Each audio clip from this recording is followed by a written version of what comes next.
Hola gente, en esta serie de videos lo que vamos a estar examinando es el problema de la desobediencia civil, y la desobediencia civil llamó mi atención como tema de investigación por los acontecimientos que hemos visto en el mundo durante los últimos 10 años, ¿no? Todo lo que es el auge de los movimientos sociales, etcétera.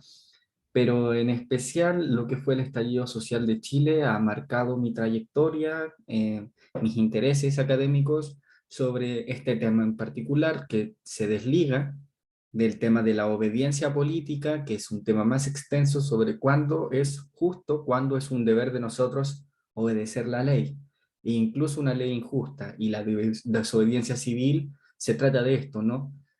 Y bueno, mientras yo investigo de esto, que es mi idea hacer un trabajo en el futuro, quisiera compartir algunos apuntes y notas que he ido tomando sobre los distintos temas, y así se organizó esta serie de videos. Y quisiera partir con John Rawls, ¿ya? Con la teoría de la desobediencia civil de John Rawls, que no es una elección al azar. El tema de la desobediencia civil es bastante extenso, hay mucho escrito sobre ello, y si nosotros vamos más antes, anterior a esto, al problema de la obediencia política como tal, es todavía más extenso y podemos ya analizar escritos de Platón, pasando por las bases del contractualismo, etcétera. Con la desobediencia civil igual tenemos que la cantidad de material escrito sobre esto es bastante extensa y también antigua. Entonces yo podría partir con los escritos de desobediencia civil de Martin Luther King, la no violencia de Gandhi, o incluso con los escritos de Thoreau, ya, sobre el tema. Y en vez de elegir aquellos tres posibles puntos de partida, elijo la teoría de desobediencia civil de Rawls, que a su vez lee mucho de la teoría de Badiou, que tampoco lo elijo a él, y tampoco elijo los aportes de Habermas al tema o los escritos de Hannah Arendt para partir. ¿Por qué he elegido a Rawls? Porque me parece que la distinción que hace Rawls entre teoría ideal y teoría no ideal, y cuál es su objetivo al abordar, al incorporar elementos de teoría no ideal en su obra, van bastante en la línea con el tema que yo quiero investigar. Y por otra parte, porque en muchos sentidos la perspectiva liberal de la desobediencia civil de Rawls es una perspectiva popular o intuitiva en la manera en que la academia o los académicos de mi país entienden la desobediencia civil. Entonces, por esta razón, para mí, John Rawls debe ser mi punto de partida. Y también por otra, que tiene que ver el sentido que Rawls da a la desobediencia civil. Porque para John Rawls la desobediencia civil expresa el límite de la fidelidad de la ley, en tanto para resistir a una ley injusta a través de la no violencia y la aceptación de las consecuencias de aquella resistencia, apela al sentido de la justicia de una sociedad bien ordenada para retraer o para revertir esa injusticia. Y esto a mí me llama bastante la atención. Hay elementos que están presentes en la teoría de la desobediencia civil que voy a utilizar, como pueden ser el sentido público de la acción, el llamado a un sentido de la justicia que existe en esta sociedad, y la resistencia al castigo, o sea, la aceptación del castigo. Esta última parte a mí no me convence, pero vamos a ir viendo cómo maduran estos juicios intuitivos que yo puedo tener a lo largo que vamos estudiando, ¿ya? Porque vamos a entender qué es lo que Rawls quiso decir con eso. No obstante, para entender la teoría de la desobediencia civil de Rawls, es bueno tener una perspectiva más amplia de su obra, que es Teoría de la Justicia, que es una obra gigante y una de las más importantes del pensamiento político.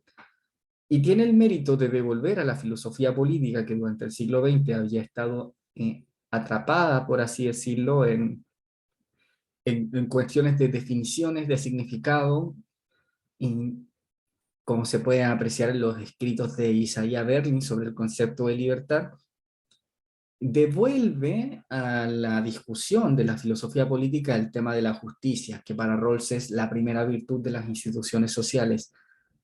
Y el problema de la desobediencia civil no es un problema de significado, no es un problema meramente conceptual, sino que tiene mucho que ver con nuestros juicios acerca de lo que es justo y lo que no es justo. Y por esto, para mí, Rawls es el punto de partida ideal. Entonces, hecha esa breve, o sea, no tan breve introducción, disculpen, podemos pasar a examinar los contenidos. Entonces, el objetivo de este video es hacer una introducción a la teoría de la justicia de Rawls, y para ello los contenidos que vamos a ver es el papel y el objeto de la justicia, la idea principal de la teoría de justicia, la formulación de los principios de justicia y las reglas de prioridad, que a su vez van a dar lugar a la formulación final de los principios de justicia. Todo esto con el fin de estudiar la desobediencia civil en su obra, porque nos va a dar un contexto. ¿Ya? Pero para ello primero tengo que hacer una distinción esencial entre lo que es la teoría ideal y la teoría no ideal.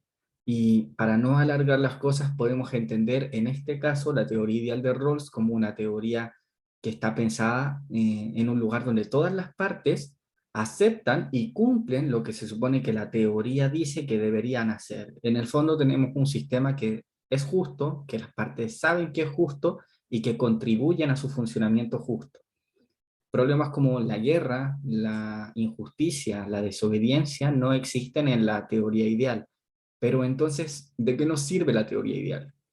Y Rawls, en una de sus defensas, postula que la teoría ideal nos sirve para explorar los límites de lo posible, nos sirve para tener una idea de nuestros juicios, para madurar nuestros juicios sobre lo que es correcto y lo que no es correcto en las circunstancias ideales, para luego aplicar estas ideas más claras a situaciones no ideales. Entonces, ese es el propósito por el cual vamos a ver primero la teoría ideal de su obra, la estructura de la teoría de justicia que propone, y a través de esos principios ver cómo la desobediencia civil va a ser tratada por Rawls. Entonces, primero vamos con la teoría ideal y después con la teoría no ideal. Así que, partamos. Vamos a comenzar con el papel y el objeto de la justicia. Y para eso tenemos esta cita, que es de las primeras que aparecen del trabajo de Rawls, que es: la justicia es la primera virtud de las instituciones sociales. Y noten eso, porque es la justicia, no es la eficiencia, no es el orden, ¿no? La justicia es la primera virtud de las instituciones sociales, como la verdad lo es de los sistemas de pensamiento. Una teoría, por muy atractiva, elocuente y concisa que sea, tiene que ser rechazada o revisada si no es verdadera. De igual modo, no importa que las leyes e instituciones estén ordenadas y sean eficientes. Si son injustas, han de ser reformadas o abolidas. Y esto también va de la mano con lo que es la idea principal de la teoría de la justicia de Rawls, que vuelve a su teoría de justicia a una teoría liberal. Todas las personas poseen una inviolabilidad fundada en la justicia que vuelve inaceptables sacrificios de sus derechos, de sus libertades, para conseguir ventajas económicas o sociales de otro tipo. Cada persona tiene una inviolabilidad fundada en la justicia. La justicia va a ser la primera virtud de las instituciones sociales. Por sobre lo justo, tiene prioridad sobre lo bueno, tiene prioridad sobre lo eficiente, tiene prioridad sobre el orden. Y ese es el punto de partida de Rawls y una de sus ideas controvertidas. Ahora, ¿cuál es el papel de la justicia? ¿Por qué es la primera virtud de las instituciones sociales? La teoría de la justicia de Rawls intenta encontrar principios que expresan nuestra convicción intuitiva sobre la supremacía de la justicia por sobre otros valores que pueden existir en la sociedad. El papel de los principios de justicia es expresar esta concepción más general de lo que es justo o lo que es injusto, y proporcionan una pauta para la asignación de los derechos y los deberes en las instituciones básicas de la sociedad, que Rawls entiende como un sistema más o menos autosuficiente de cooperación entre partes que se caracteriza como por una armonía de intereses, como por un conflicto de intereses, porque si bien todas las partes están de acuerdo en que cooperar redunda en un bien para todas, no está claro, y aquí entra el conflicto, cómo se van a distribuir las cargas y los beneficios de la cooperación social. Esto es lo que hacen los principios de justicia. Definen la distribución apropiada de beneficios y cargas que surgen de la cooperación social que da lugar a una sociedad entendida como una asociación más o menos autosuficiente de personas que buscan, ¿ya? Y que reconocen reglas que regulan su convivencia y que tienen como fin la promoción del bien de cada una de las partes que la integran. La sociedad entonces va a ser este sistema de cooperación regido por reglas públicamente reconocidas que se caracteriza tanto por la armonía como por el conflicto de intereses. Las reglas son públicamente reconocidas porque todas las personas que forman parte de la sociedad, y en esto entra la teoría ideal, saben qué es lo que estas reglas piden de ellos y saben que las demás personas también conocen qué es lo que estas reglas piden de ellos. Y se caracteriza tanto por la armonía como por el conflicto de los intereses. Pero Rawls no se enfoca solo en una sociedad. El punto de su análisis es una sociedad bien ordenada. Y una sociedad bien ordenada está eficazmente regulada por una concepción pública de la justicia, es decir, una concepción de la justicia que los demás reconocen es una base imparcial para resolver los conflictos que pueden surgir entre las partes, para asignar las ventajas y desventajas, las cargas y beneficios de la cooperación social. Resulta que esta concepción pública de la justicia, que es reconocida por las partes de una sociedad bien ordenada, es la base de la amistad cívica porque proporciona una base común para la resolución del conflicto y termina dándole una estabilidad a esta sociedad. Permite que esta sociedad efectivamente funcione, se mantenga cohesionada. El objeto de la justicia es otro tema. No es lo mismo que el papel de la justicia. ¿Ya? El papel de la justicia es, como hemos visto, lo que la justicia hace, lo que se espera que haga. El objeto de la justicia, en cambio, es a qué va a aplicar. La teoría de la justicia de Rawls no es una teoría que pretenda aplicarse a todos los aspectos de la vida de una persona. A mis relaciones personales, a mis relaciones privadas, por ejemplo, las relaciones de mi relación con mi pareja, o mi relación en un club deportivo, los principios de la justicia no rigen esa clase de organizaciones. Lo que hacen los principios de justicia es aplicar a las instituciones de la estructura básica de una sociedad. Las instituciones son también conjuntos de reglas que definen, que son públicamente reconocidas y que en la estructura básica de la sociedad tienen una influencia sobre la vida de las personas, una influencia permanente sobre la vida de las personas. Están ahí desde un inicio. Y a su vez, estas estructuras, esta estructura básica de la sociedad define posiciones sociales, como podrían ser propietario, trabajador, etc. Entonces, la idea de, al aplicarse los principios de justicia a la estructura básica de la sociedad es que no se asignen beneficios y cargas de la cooperación social de una manera arbitraria. Y esto es importante porque diferentes sociedades pueden tener una distinta composición en sus estructuras básicas que le va a dar una mayor ventaja a las personas de ciertas estructuras sociales, a las personas que están en ciertas posiciones sociales.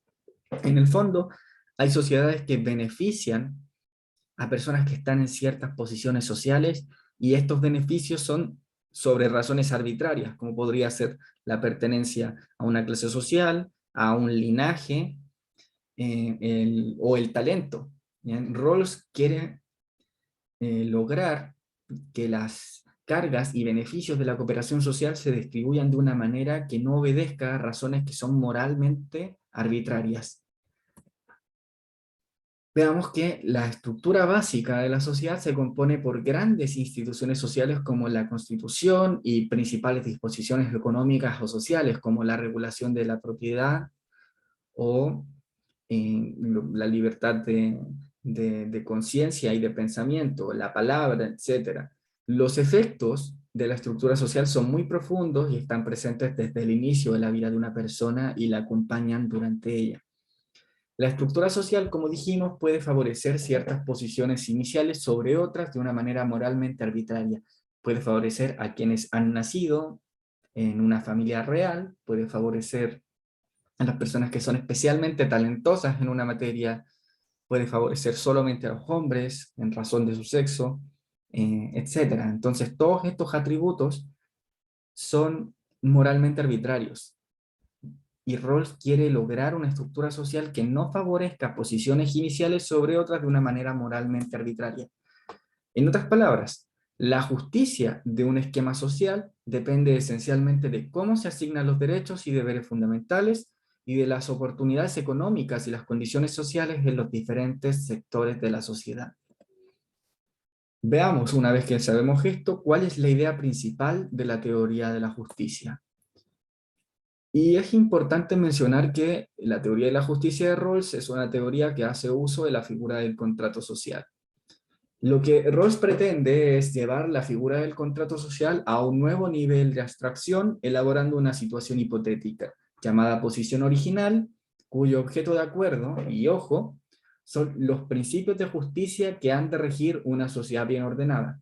Son los principios de justicia los que regulan las cargas y beneficios, la manera en que se asignan cargas y beneficios de la cooperación social y que deben aplicar a las instituciones de la estructura básica de esta sociedad bien ordenada. Noten que el contrato de Rawls se ocupa de los principios de justicia, no de las razones que justifican la obediencia a un Estado, o no las razones que hacen que una persona pase a formar parte de una sociedad. Rawls ya presupone esa sociedad, y en ese sentido es diferente a la figura del contrato social que ocupan Locke, Rousseau o, o Hobbes. Pero de cierta manera sí es similar al ejercicio del contrato social como está presente en Rousseau y Kant, porque es un ejercicio hipotético cuyo fin es explorar, siempre desde esta situación hipotética. Rawls aclara que es hipotético, es un experimento mental, no es una situación que haya pasado de verdad o una situación que pueda originar obligaciones en nosotros.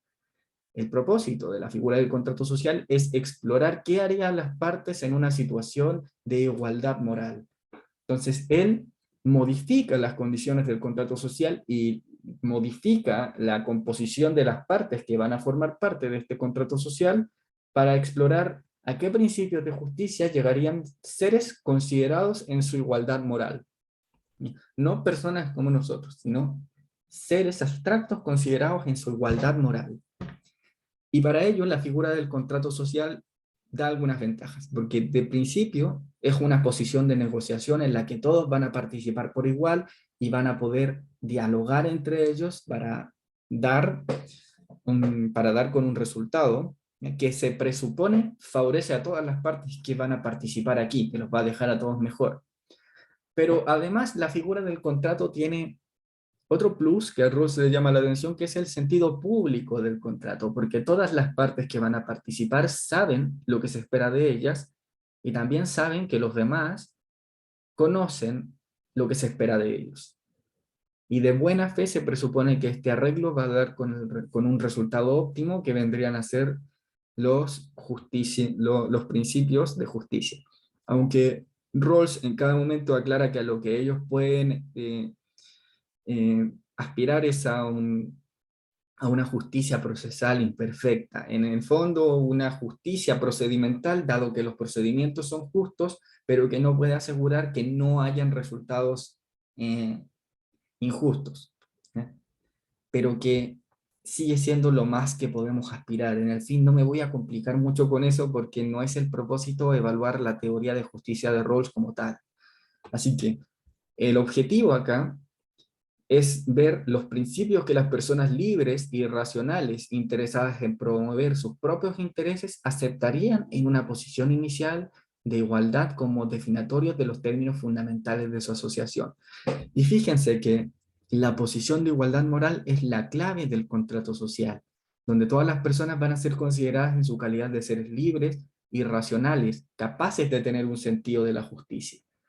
Estos principios, los principios que van a ser elegidos del acuerdo original, han de regular todos los acuerdos posteriores, especifican los tipos de cooperación social que se pueden llevar a cabo y las formas de gobierno que pueden establecerse.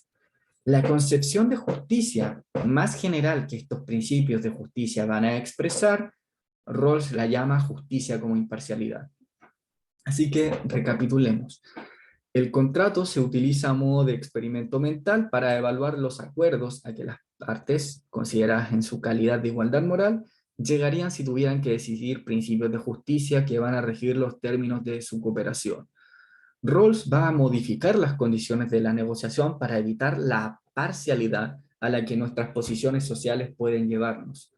Las partes son racionales en el sentido de que buscan la eficiencia, es decir, los mejores medios para llegar a su fin, y son a su vez mutuamente desinteresadas en el sentido de que no se preocupan de los intereses de los otros. No significa que sean egoístas, sino que a la hora de ver lo que les conviene, no se fijan en el otro. La idea intuitiva de esto es que si yo tengo una porción distributiva, una porción de los beneficios de la cooperación social que me parece suficiente para mí, no me fijo si el otro tiene más o si tiene menos. Rawls con esto está evitando el papel que sentimientos como la envidia, el amor o el altruismo juegan en las negociaciones reales. Entonces, por eso nos vamos a dar cuenta de que la teoría de Rawls forma parte de una teoría ideal en la medida en que nos damos cuenta de que los supuestos con los que está trabajando son supuestos idealizados. Las partes están idealizadas. Pero nuevamente, Rawls no está pretendiendo con esto hacer una descripción realista de cómo funciona la negociación de los principios de justicia en una sociedad tal cual las conocemos nosotros, sino ver qué principios sería razonable pensar que se elegirían en una condición de igualdad moral donde las partes sean racionales, mutuamente desinteresadas e imparciales. ¿Y cómo Rawls pretende dar un contenido de imparcialidad a estas partes? Aquí es donde introduce el concepto del velo de ignorancia. La idea del velo de ignorancia es que nos eh, oculta cierta información que puede inducir a juicios parciales, juicios que intenten beneficiar a uno sobre los demás, juicios que intenten sacar ventaja. Por ejemplo, mi posición social. Si yo soy un hombre eh, que gana mucho dinero, bien puedo oponerme a ciertos arreglos sociales como ciertos impuestos sobre el producto con el que yo me he hecho rico. Ya Rawls quiere evitar ese tipo de pensamientos que es natural que surjan en el ser humano para sacar ventaja o incluso de manera inocente para quedar bien situado. Que la idea del velo de la ignorancia es que ciertas circunstancias de nuestra posición social, como nuestro sexo o nuestra posición económica, nuestros talentos naturales, etcétera, jueguen un rol significativo en la elección de los principios de justicia. De esta manera nosotros podemos entendernos. Ya, esa es la idea del velo de la ignorancia. Además, cuando el velo de la ignorancia, es decir, cuando nosotros no sabemos qué posición social nos va a tocar, la racionalidad que Rawls supone y el mutuo desinterés entran en juego en un conjunto, pasa algo bien particular en la elección de los principios de justicia, y es que en cada momento nosotros vamos a decidir como si estuviésemos en la peor posición social que nos podría tocar. Explicar esto es un poco más complicado, pero en el fondo es, si tú tienes que elegir los principios de justicia de una sociedad y tienes muchos principios, como el principio de utilidad, el principio de eficiencia, no sé, una concepción libertaria de la justicia, pero tú no sabes qué posición te va a tocar en este esquema.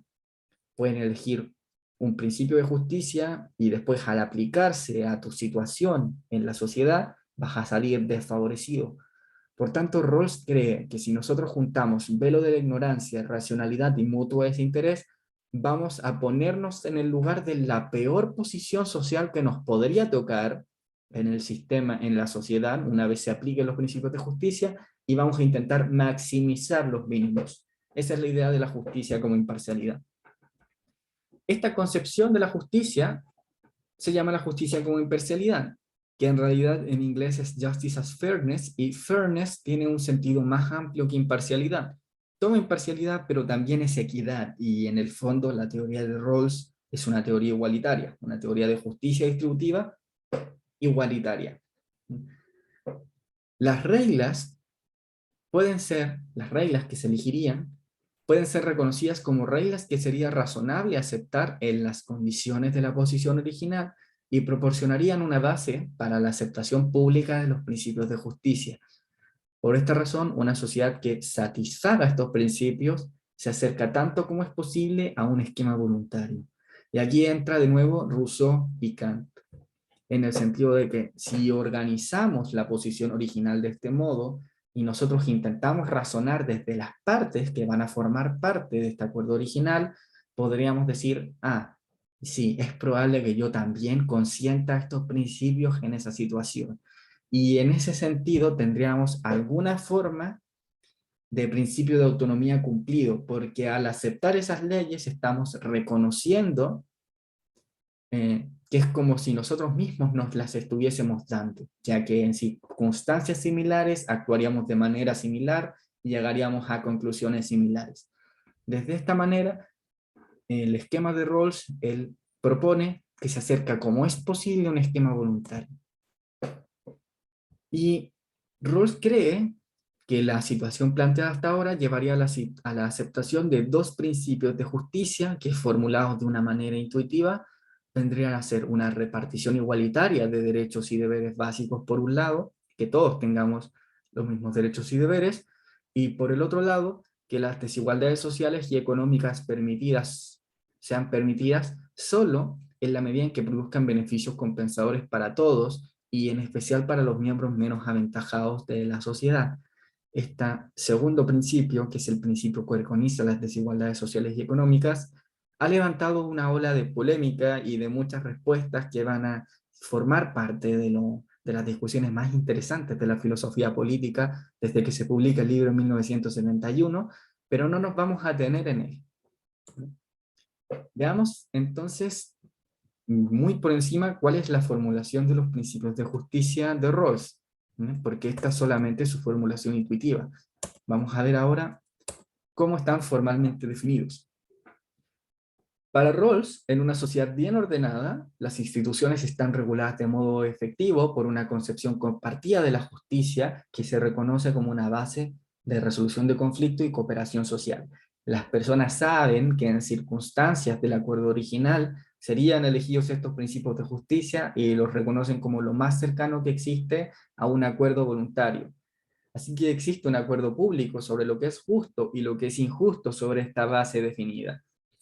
Una sociedad va a satisfacer cierta concepción de justicia si su estructura básica y por tanto las instituciones que forman parte de ella, como la Constitución, las principales disposiciones económicas y sociales, o la familia, si quieren verlo de esa manera, son reguladas efectivamente por estos principios de justicia. ¿Cuáles son los principios de justicia? Hemos visto su formulación intuitiva. Precisemos un poco. La primera formulación que va a dar Rawls es, el primero, que cada persona ha de tener un derecho igual al esquema más extenso de libertades básicas que sea compatible con un esquema semejante de libertades para los demás. Y el segundo, que las desigualdades sociales y económicas habrán de ser conformadas de modo tal que a la vez que A, se espere razonablemente que sean ventajosas para todos, y B, se vinculen a empleos y cargos asequibles para todos. Esto expresa una concepción más general de la justicia, pero para comprender cuál es, debemos analizar un poco a qué parte de la estructura básica de la sociedad se aplica cada principio. Y tenemos claro que el primer principio se ocupa de aspectos de la sociedad que definen y aseguran libertades básicas e iguales para todos. Pero el esquema de libertades básicas del que Rawls está hablando es uno muy particular. Quiere decir que se considera como un esquema, como un todo, la libertad política, la libertad de expresión y reunión, de conciencia y de pensamiento, la libertad de la persona frente a la opresión psicológica, la agresión física y el desmembramiento, el derecho a la propiedad personal y la libertad respecto al arresto y detención arbitrarios. Y noten que el derecho que Rawls consagra en el principio es la propiedad personal, no la propiedad privada, porque Rawls sí supone un régimen de libre mercado cuando hace su teoría de justicia, pero no define si la propiedad en este régimen de libre mercado va a ser como un capitalismo de propietarios o un socialismo de libre mercado. Entonces la propiedad puede ser privada o puede ser pública. Lo que Rawls va a consagrar es la propiedad personal, no la propiedad privada en un sentido más amplio, o la propiedad pública en un sentido más amplio. La teoría de justicia podría funcionar en cualquiera de estos dos regímenes, un capitalismo de propietarios o una democracia de propietarios, perdón, o un socialismo de libre mercado. Y el segundo principio se va a ocupar de aquellos aspectos que especifican y establecen las desigualdades económicas y sociales, tanto en la distribución del ingreso y la riqueza como en los puestos de autoridad y mando. El segundo principio se va a aplicar haciendo asequibles todos los puestos para todos, es decir, sin considerar alguna herencia familiar, algunas actitudes como talentos especiales, es decir, los puestos son asequibles para todos, tomando en cuenta esta restricción, primero, es decir, que los puestos sean asequibles para todos. Una vez que se toma en cuenta esta restricción, disponiendo de las desigualdades económicas y sociales, de modo tal que se beneficien todos, y en especial los miembros menos aventajados de la sociedad. Luego Rawls va a establecer un principio en cadena, una conexión en cadena, en la cual él va a suponer que mejorando la situación de los miembros menos aventajados de una sociedad, se mejora también la posición de todos los demás miembros que están en los escalafones superiores. La concepción general que expresan estos principios de justicia es que todos los valores sociales, libertad y oportunidad, ingreso y riqueza, así como las bases del respeto a sí mismo, habrán de ser distribuidos igualitariamente, a menos que una distribución desigual de alguno o de todos estos valores redunde en una ventaja para todos. Rawls cree que es racional que las partes que van a formar parte del acuerdo original, en la posición original que hemos descrito bajo un velo de ignorancia y supuesto de racionalidad y mutuo desinterés, acuerden principios de justicia que establezcan igualdad en la distribución de los valores sociales, a no ser que una distribución desigual redunde en una ventaja para todos ellos. Eso es lo que Rawls cree que va a pasar. Analicemos un poco las porciones distributivas, porque no queda claro a qué van a aplicar las desigualdades, a qué se refiere Rawls con eso. El objeto del que Rawls se ocupa aquí no es solo el dinero, no es solo el ingreso, sino los bienes sociales primarios. Y estos son bienes que se presume todo ser racional desea, porque tienen un uso valioso para cualquier plan racional de vida que tenga una persona. Para lo que quieras hacer, sin importar que sea, vas a requerir estos bienes sociales primarios para hacerlo de una buena manera, para poder hacerlo de una manera que te permita optar a cualquiera de estos planes de vida. Y Rawls cree que estos bienes son derechos, libertades, oportunidades, ingresos, riqueza y el respeto a sí mismo. Existen otros, como podría ser la salud, pero Rawls cree que esos factores, discutiblemente, no forman parte de la estructura básica de la sociedad, y él solamente se está ocupando de la estructura básica de la sociedad, es decir, la constitución y las principales disposiciones económicas y sociales.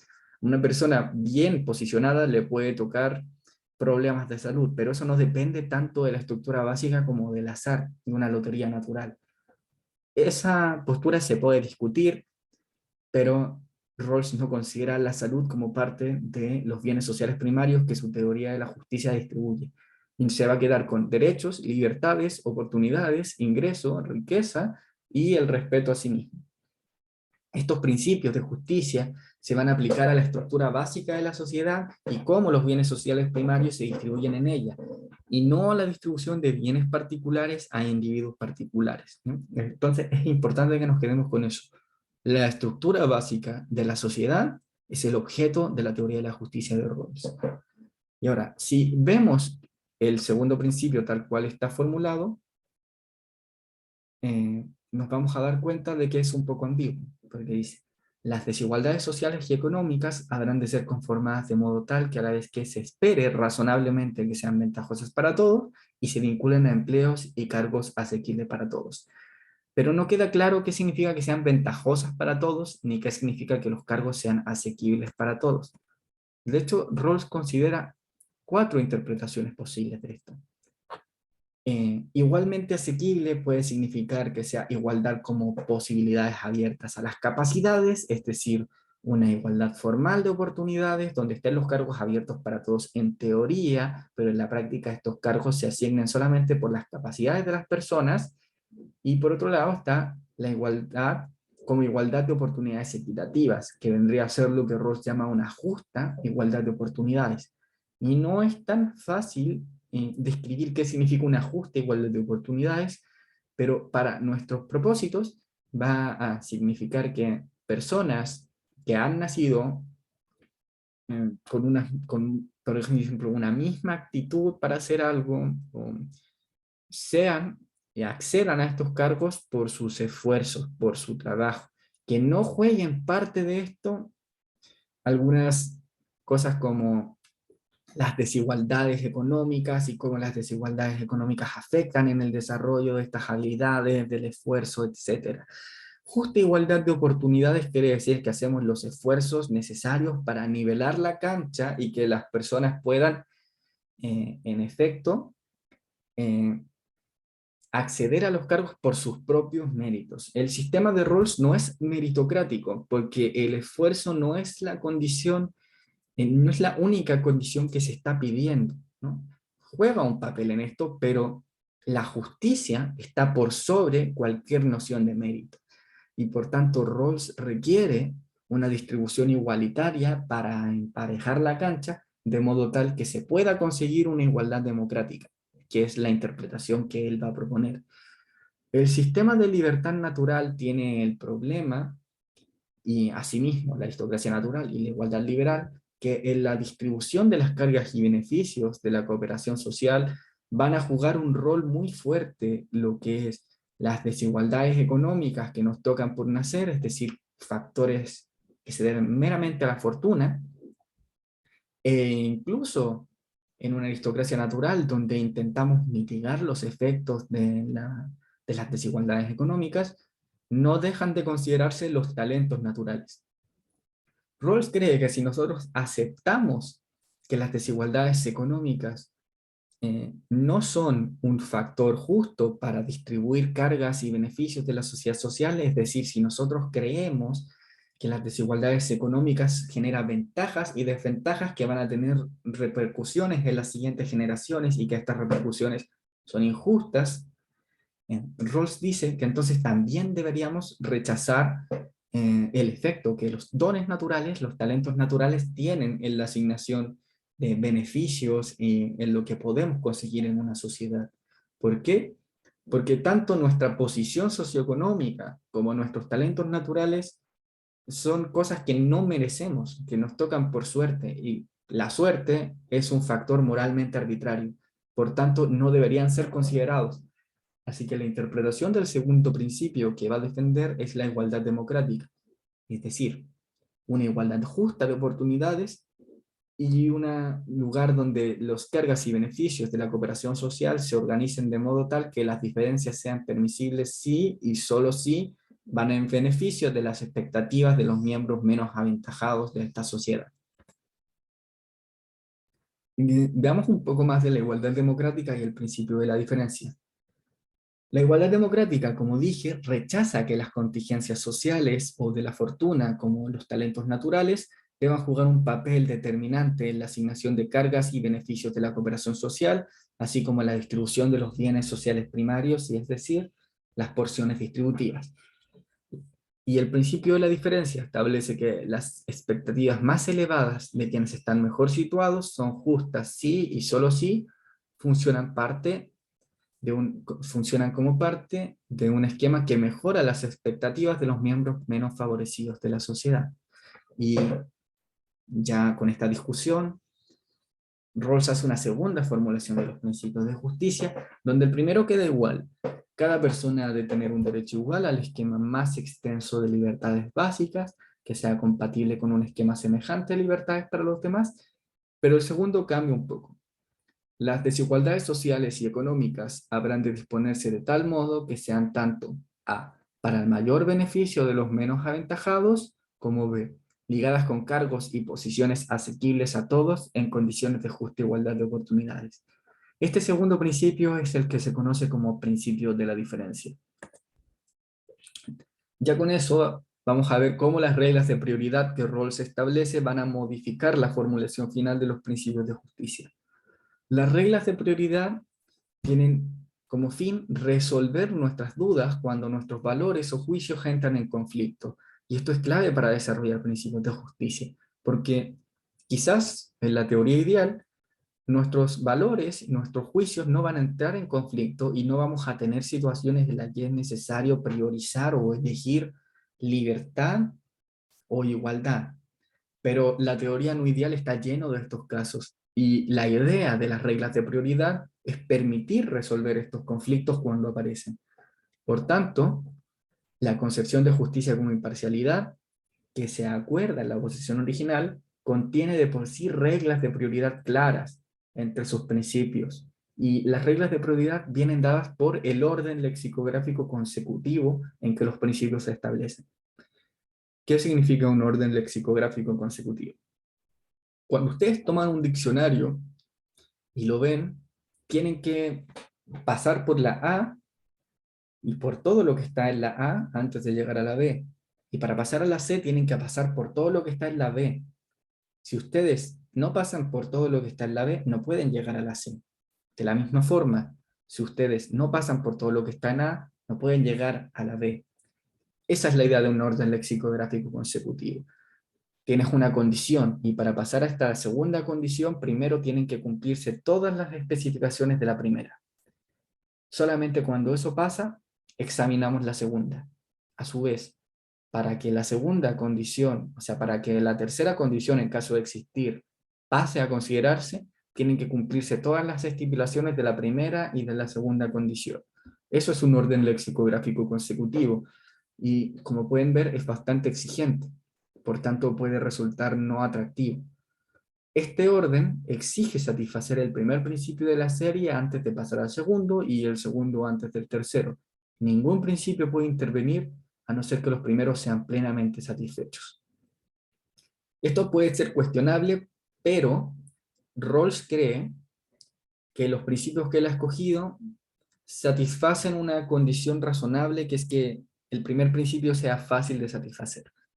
Y el primer principio en este caso viene a ser que cada persona ha de tener un derecho igual al esquema más extenso de libertades básicas que sea compatible con un esquema semejante de libertades para los demás. Rawls cree que esta igualdad de las libertades básicas es fácil de satisfacer, que no es tan exigente, y que una vez se cumpla esto a rajatabla, se puede pasar al segundo principio, que vendría a ser el principio de la diferencia.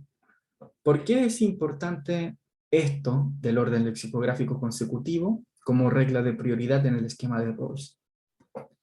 Porque hay situaciones en las que nosotros podríamos acordar que es favorable darle menos libertades a unos o restarle libertades a unos para tener una mayor distribución económica, para mayor igualdad, para mayor beneficio de los menos aventajados. La teoría de justicia de Rawls no permite este tipo de intercambios, porque para cumplir el principio de la diferencia es necesario cumplir a rajatabla el primer principio, que cada persona tenga derecho a un igual esquema más extenso de libertades básicas que sea compatible con un esquema semejante de libertades para los demás. Mientras eso no se cumpla, el principio de la diferencia no se puede cumplir. Y además, para cumplir el principio de la diferencia no podemos transgredir el primer principio. La teoría de la justicia de Rawls no permite esos intercambios. Pero no es el único orden lexicográfico consecutivo que hay. El principio de la diferencia también tiene un orden lexicográfico interno. Las desigualdades sociales y económicas tienen que disponerse de tal modo que sean tanto para el mayor beneficio de los menos aventajados como ligados con cargos y posesiones asequibles a todos en condiciones de justa igualdad de oportunidades. Las condiciones de justa igualdad de oportunidades que regulan la accesibilidad de los cargos y posiciones, esta accesibilidad igualitaria, tiene prioridad sobre la distribución para el mayor beneficio de los menos aventajados. Entonces, eso lo vamos a discutir más adelante, pero ciertas en distribuciones como decir, ya solamente las personas con excepcionales talentos van a poder postular a este tipo de cargo público porque eso va a ir en mayor beneficio de los menos aventajados, no es un intercambio que se permita en la teoría de Rawls. ¿Por qué? Porque la accesibilidad igualitaria de los cargos y posiciones tiene prioridad sobre el principio de la diferencia, que es el mayor beneficio de los menos aventajados. Volvamos entonces al tema de las reglas de prioridad. Lo que esta concepción, o sea, lo que las reglas de prioridad expresan, es que la estructura básica de la sociedad habrá de disponer las desigualdades de riqueza y de autoridad, de modo que sean congruentes con las libertades iguales exigidas en el primer principio de justicia. Y veamos que las reglas de prioridad nos permiten, pero esto ya lo dije, disculpen. Entonces, examinemos la prioridad de la libertad. La teoría de Rawls es una teoría liberal. La prioridad de la libertad significa que sus demandas han de ser satisfechas en primer lugar. Y aunque no vamos a examinar lo que es la justificación de esto, sí vamos a ver un poco de en qué casos la libertad puede restringirse, porque Rawls no va a negar que la libertad pueda y deba ser restringida. Un esquema de menores libertades debe ser aceptable para todos, ¿ya? Es decir, si tenemos menos libertades, si no tenemos el esquema de libertades tan extenso como es posible, sino uno reducido, la idea es que ese esquema sea igualitario. Así todos podemos entender que aquella decisión debe y tiene que ir en beneficio de la libertad de todos. Es decir, poder asegurarla de mejor manera. De la misma manera, un esquema desigual de libertades tiene que asegurar de mejor manera la libertad de los menos aventajados, como podrían ser las menores libertades que tienen los niños en comparación con los adultos, sobre todo en materia política. ¿Ya? Bueno, el punto aquí es que la libertad solamente puede ser restringida en favor de la libertad misma, y así Rawls dice que en su teoría la libertad tiene prioridad. Y de esta manera hay una tercera formulación de los principios de justicia. Rawls modifica el primero añadiendo reglas de prioridad. Entonces, el primer principio de justicia será: cada persona ha de tener un derecho igual al sistema más amplio de libertades básicas, compatible con un sistema similar de libertad para todos. Y la regla de prioridad va a ser: los principios de la justicia han de ser clasificados en un orden lexicográfico, y por tanto la libertad solo puede ser restringida en favor de la libertad en sí misma. Hay dos casos. Una libertad menos extensa debe reforzar el sistema total de libertad compartido por todos, como puede ser el caso de prohibición de ciertas sectas que son peligrosas, o B, una libertad menor que la libertad igual debe ser aceptable para aquellos ciudadanos con una libertad menor, como podría entrar en el tema de las libertades de las que disponen las personas que están eh, por un tema mental incapacitadas para hacer ciertas acciones porque son un peligro para sí mismas y para los demás, o como podría ser el tema de los niños. ¿Ya? Eso es a lo que Rawls se refiere con una libertad menor que la libertad igual. ¿Ya? Tiene que ser aceptable para aquellos ciudadanos con una libertad menor. Ahora, el segundo principio, el principio de la diferencia, también tiene unas reglas de prioridad. ¿Ya? Unas son referentes a la justicia intergeneracional en el ahorro, en cómo la sociedad dispone de sus recursos, que no vamos a abordar ahora, y la otra es la igualdad de oportunidades, que me gusta más ver aquí. Algunas teorías conservadoras sostienen que el bienestar de la sociedad exige una estructura jerárquica unida a una clase de gobernante con características hereditarias omnipotentes, y que el poder político se ejerza por una clase experimentada y educada desde su más tierna infancia para asumir las tradiciones constitucionales de su sociedad. Esto no es aceptable en la teoría de Rawls, porque se está haciendo un intercambio que el orden lexicográfico no permite.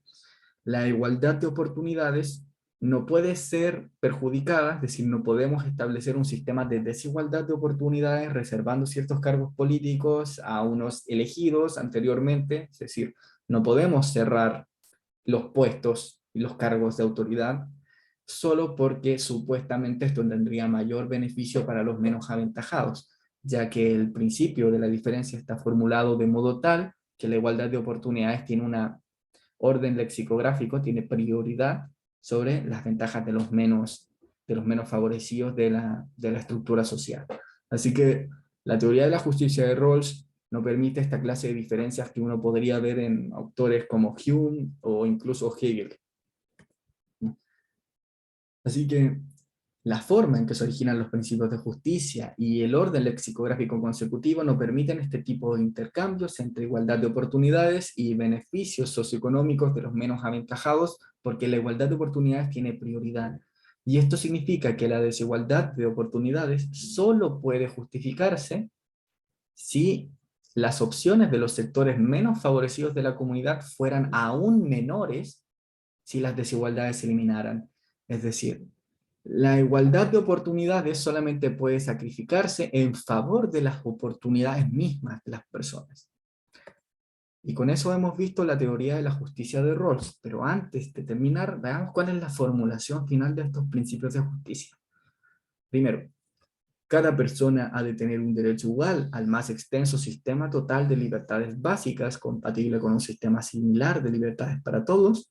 Segundo, las desigualdades económicas y sociales han de ser estructuradas de manera que sean para mayor beneficio de los menos aventajados, de acuerdo con un principio de ahorro justo, elementos de justicia intergeneracional, y B, unidos a los cargos y las funciones asequibles a todos, en condiciones de justa igualdad de oportunidades. Luego consideremos las reglas de prioridad. La primera norma de prioridad son la prioridad de la libertad. Los principios de la justicia han de ser clasificados en un orden lexicográfico y por tanto las libertades básicas solo pueden ser restringidas en favor de la libertad misma, con los dos casos que hemos visto. Una libertad menos extensa debe reforzar el sistema total de libertades compartido por todos, y una libertad menor que la libertad igual debe ser aceptable para los que tienen una libertad menor. La segunda norma de prioridad es la prioridad de la justicia sobre la eficiencia y el bienestar. El segundo principio de la justicia es lexicográficamente anterior al principio de la eficiencia y al de maximizar la suma de ventajas. Y la de igualdad de oportunidades es anterior al principio de la diferencia. Y hay dos casos. La desigualdad de oportunidad debe aumentar las oportunidades de aquellos que tengan menos, y una cantidad excesiva de ahorro debe, de acuerdo con un examen previo, mitigar el peso de aquellos que soportan esta carga. Y esa es la teoría de Rawls. La concepción general que esto expresa es que todos los bienes sociales primarios, ya no los valores, como era la primera formulación, sino los bienes sociales primarios, que son libertad, igualdad de oportunidades, renta, riqueza y las bases del respeto mutuo, han de ser distribuidos de un modo igual, a menos que una distribución desigual de uno o de todos estos bienes redunde en beneficio de los menos aventajados.